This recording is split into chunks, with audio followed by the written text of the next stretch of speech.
Hello, in this tutorial, I will teach you how to cancel Hallmark Movies Now subscription. So please watch till the end to properly understand the tutorial.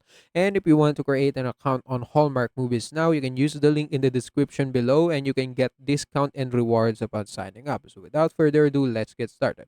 So there are two ways to cancel Hallmark Movies subscription. So first, you need to go to this website, and this is the link, and you just need to fill out the form right there, and the Hallmark movies will support, or the Hallmark movies support will help you to cancel your subscription. Or what you can do is to cancel it yourself. You just need to go to your Play Store, go to the payments and subscription under your profile, and just go to subscription, and just manage. This is the subscription you want to cancel. So your your Hallmark movies now should appear right there if you have one, and you just need to click it and cancel the subscription, and that's it. That's how you can do it. And also, that's it for this tutorial. If you want more, please like this video, subscribe to our channel, and see you in the next one.